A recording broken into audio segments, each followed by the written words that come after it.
ক্যাম্পাসে যারা ছাত্র রাজনীতির বিভিন্ন নেতা ছিলেন তারা ছিলেন ক্যাম্পাসের স্টার। হোসেন সাদ্দাম স্টার ছিল সেরকম না, মানে পোর্ট্রে করা স্টার না। সারাদিন যদি ওবায়দুল কাদের বা শেখ হাসিনা করতে থাকি বা তারেক জিয়া করতে থাকি, তাহলে সাধারণ ছেলে পেলে আমার উপরে বীতশ্রদ্ধ হবে। 15 বছর যা ইচ্ছা তাই করেছে, কারণ পপুলারিটি কমলো না বাড়লো তাতে ছাত্রলীগের কিছু যায় আসে নাই, কারণ ওটা ম্যাটারই করে নাই।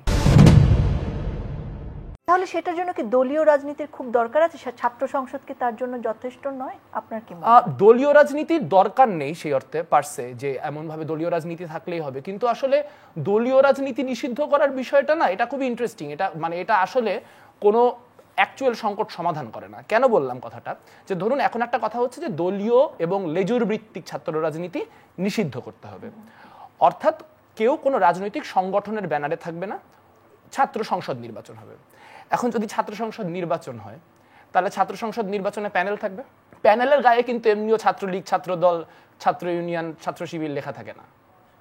প্যানেলের নাম কিন্তু আপনি জানেন যে ঢাকা বিশ্ববিদ্যালয় ডাকসুতে যখন প্যানেল হয় তখন ওই ছাত্র সংগঠনগুলো অন্য কোনো নাম দিয়েই প্যানেলে দাঁড়ায়।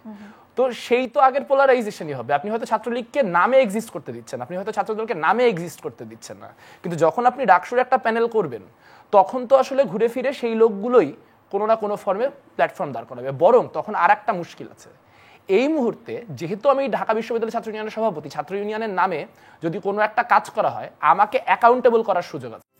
কিডলন বেবি কেয়ার প্রোডাক্টস, শিশুর যত্নে সারা বছর। যেহেতু আমার ব্যানারে হয়েছে, কিন্তু যেই মুহূর্তে আপনি আমাকে ব্যানারে রাখছেন না, যেই মুহূর্তে আপনি বলছেন যে ব্যানার ডিজলভ করে দেন, তখন আমি যে অ্যাক্টিভিটি করবো সেটা কিন্তু আপনি আমার কাছে প্রশ্ন করতে পারবেন না, কারণ কার কাছে করবেন? অর্গানাইজেশনাল স্ট্রাকচারই তো নেই, কে করছে কে জানে। আচ্ছা, সেই জায়গায় আরেকটা একটু সম্পূরক প্রশ্ন করে রাখতে চাই। এই যে জাতীয় রাজনীতির সাথে যে ছাত্র রাজনীতির একটা সম্পর্ক করা হয়, ক্যাম্পাসে আমরা দেখি মিছিল হচ্ছে কোনো নেতার নাম ধরে হয়তো, কিংবা নির্বাচনের সময় জোর করে ভোট দেওয়ানোর জন্য, কিংবা যে কোনো একটা সংকটে আমরা এই জুলাই বিপ্লবেও দেখেছি ট্রাক ভরে ভরে ছাত্রলীগ নেতারা নিয়ে আসছেন ক্যাম্পাসে, অন্য জায়গার থেকে আনছেন। এই জায়গাগুলো কি অনৈতিক কাজ? অবশ্যই এটা 100% অনৈতিক। এখন মুশকিলটা হচ্ছে যে মানে হাউ টু স্টপ ইট, মানে কিভাবে এটা বন্ধ করা সম্ভব। এখন আমার কাছে মনে হয় যে আমরা অনেক সময় উত্তরগুলো অন্য জায়গায় খুঁজছি। যেমন ধরুন 70-এর দশকের পরেও স্বাধীন বাংলাদেশও আপনি যদি 80-90 পর্যন্ত দেখবেন যে ক্যাম্পাসে যারা ছাত্র রাজনীতির বিভিন্ন নেতা ছিলেন তারা ছিলেন ক্যাম্পাসের স্টার। মানে স্টার ওই যেরকম হোসেন সাদ্দাম স্টার ছিল সেরকম না, মানে পোর্ট্রে করা স্টার না, স্বাভাবিকভাবে বিভিন্ন সংগঠনের। কেন? তার কারণ হচ্ছে ডাকসু নির্বাচন হয়তো 2 বছর অন্তর অন্তর, বা অন্তত বলা হয়তো 2-4-5 বছর অন্তর অন্তর ডাকসু নির্বাচন করার একটা চেষ্টা ছিল।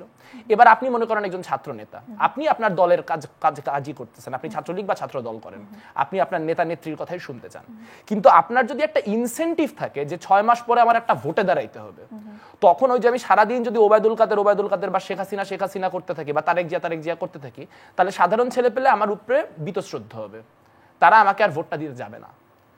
তো ওই ইনসেন্টিভের কাঠামোটা তো নাই। তো যে যা খুশি করেছে, 15 বছর যা ইচ্ছা তাই করেছে, কারণ পপুলারিটি কমলো না বাড়লো তাতে ছাত্রলীগের কিছু যায় আসে নাই, কারণ ওটা ম্যাটারই করে নাই। কিডলন বেবি কেয়ার প্রোডাক্টস, শিশুর যত্নে সারা বছর।